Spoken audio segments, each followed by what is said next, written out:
আমি সমাজেরই একজন এবং এখানে যারা উপস্থিত হয়েছেন তারা সবাই পেশা বিভিন্ন হতে পারে, কিন্তু আমরা সবাই এই সমাজেরই প্রতিনিধিত্ব করি। তো এখানে যে বিষয়টা নিয়ে আমাদের এখানে উপস্থিতি সেটা হচ্ছে গাজীপুরের একজন সাংবাদিক যাকে নির্মমভাবে হত্যা করা হয়েছে তার পেশাগত দায়িত্ব পালনের সময়, যা একটা অন্যায়। এবং এই ক্ষেত্রে আমরা যদিও গাজীপুর থেকে অনেক দূরে, তারপরেও আমরা এ পর্যন্ত যা দেখে আসতেছি যে গাজীপুর এটা একটা সন্ত্রাসের উল্লেখ করার মতো একটা জেলা, যেখানে গত এক বছরে যদি আপনারা দেখেন অনেকগুলো হত্যাকাণ্ড সংঘটিত হয়েছে। আমরা সে তুলনায় আমরা অনেক ভালো আছি, তার মানে এটাতে আত্মতুষ্টির কোনো কারণ নেই, কারণ পাশে যখন কোথাও কোনো সমস্যা হবে তার ছায়া কিন্তু আমাদের এখানেও এসে পড়বে। এখানে আমাদের যেটুকু বলার সেটা হচ্ছে যে অন্যায়ভাবে হত্যা করা হয়েছে, আমরা এটা সুস্থ তদন্ত এবং সুস্থ বিচার চাই, এটাই আমাদের চাওয়া। যে কারণে আজকে আমরা এখানে মানববন্ধন করছি, যাতে এর এফেক্টটা সারা দেশে প্রতিফলিত হয় এবং প্রতিটা জেলার যারা সাংবাদিক বন্ধু আছেন তারা যাতে তার পক্ষে এমনভাবে ঢাল হয়ে দাঁড়াতে পারে যাতে আর একজন এরপরে অন্য কোথাও এই ধরনের সাহস না দেখাতে পারে। আমরা দেখেছি দীর্ঘ 17 বছর ফ্যাসিবাদ দ্বারা আমাদের সাংবাদিক ভাইয়েরা কিভাবে নিগৃহীত হয়েছে, নির্যাতিত হয়েছে, গুম হয়েছে। বন্ধুরা, আজকে সেই ফ্যাসিবাদকে আমরা জীবন যুদ্ধের মাধ্যমে পরাজয় করেছি, জীবন বাড়ি রেখে পরাজয় করেছি, কিন্তু এখনো আমাদের সমাজের রন্ধে রন্ধে ফ্যাসিবাদের প্রেতাত্মা রয়ে গেছে। আজকে তারাই এই বাংলাদেশের ছাত্র জনতার বিজয়কে নস্যাৎ করার জন্য ষড়যন্ত্রমূলক ভাবে গাজীপুরে এই তুহিনের উপরে নির্মম নির্যাতন চালিয়ে তাকে হত্যা করেছে। এটাই হচ্ছে বাস্তবতা। বন্ধুরা আমার, আমি তথ্য এখানে বলতে চাই, আজকে এক শ্রেণীর মানুষ যারা বিগত দিনের উচ্ছিষ্টভোজী, ফ্যাসিবাদের দোষর, ফ্যাসিবাদের সহযোগী, তারা আজকে নানাভাবে এই মৃত্যুর ঘটনা, সাংবাদিক নির্যাতনের ঘটনাকে ভিন্ন খাতে প্রবাহিত করার জন্য নানা রকম আকাশ চুক্তি কল্পনা করে আজকে তারা এখানে বিভ্রান্তমূলক কথাবার্তা ছড়াচ্ছে।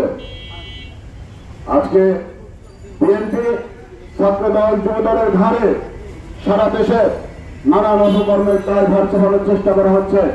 আমরা এর তীব্র নিন্দা জানাই।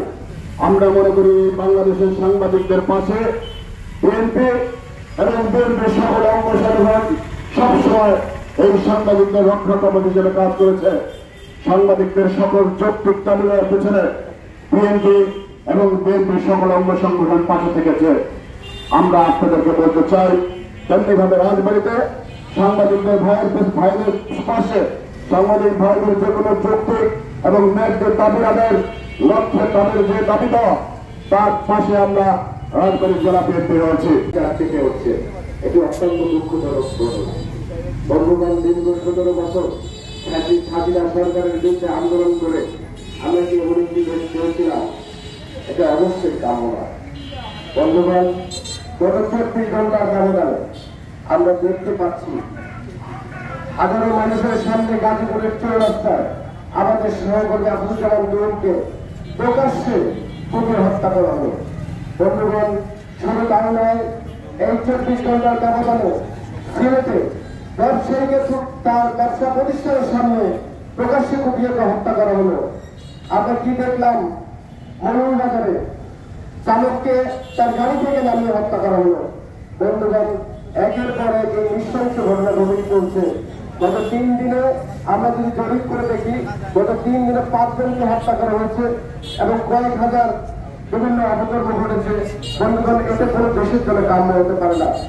বন্ধুগণ, আমরা দেখতে পাচ্ছি সারা বাংলাদেশের নয়, আমাদের রাজবাড়িতেও কিন্তু এই ঘটনাগুলো থেমে গেছে। অতি সম্প্রতি 7 সপ্তাহ আগে আমরা ফেসবুকে একটি ভিডিও ভাইরাল হতে দেখেছি। সেখানে কি দেখেছি, নিরীহ ছাত্রদেরকে, সাধারণ জনগণকে তুলে নিয়ে চাঁদাবাজি করে তাদেরকে নির্মমভাবে পিটানো হচ্ছে। আবার প্রশ্ন থেকে যায়, আমাদের মনের মধ্যে প্রশ্ন থেকে যায়, এখন তো আর কোনো দলীয় সরকার নেই, এই দলীয় সরকার না থাকতে তাহলে আপনারা কেন কঠোর ব্যবস্থা আমরা কিন্তু আসলে কিছু দেখতে পাইনি।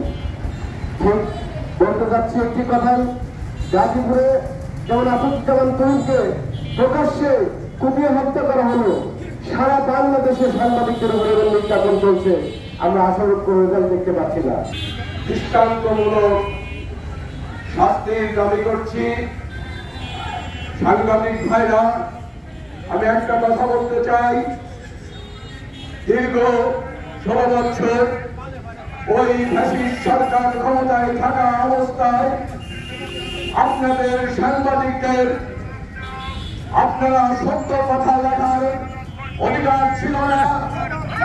আপনারা কখনো এদেশে সংবাদ প্রকাশ করার চেষ্টা করেছেন, সুষ্ঠুভাবে সেই দায়িত্বটি পালন করতে চাইছেন। কারণ চাঁদাবাজির ঘটনা যদি রোধ করা যায়, তাহলে সাধারণ মানুষের যে অধিকার সেটি প্রতিষ্ঠিত হবে, এটাই ছিল তার অপরাধ। আমরা লক্ষ্য করেছি যে এই হত্যাকাণ্ড, এই স্বাধীন দেশে একটি হত্যাকাণ্ড ঘটনা হলো, তারপরেও আমরা কিন্তু সেই ধরনের কাঙ্ক্ষিত যে বিচার প্রক্রিয়া সেটি আমরা লক্ষ্য করে নিলাম। আমরা যদিও জেনেছি যে বিগত 5 জনকে আইন প্রত্যয় সংস্থা সদস্যরা তাদেরকে গ্রেফতার করেছে। আমাদের প্রত্যাশা থাকবে যে শুধু গ্রেফতারি নয়, তারা যেন আইনের ভার খবর দিয়ে বেরিয়ে যেতে না পারে,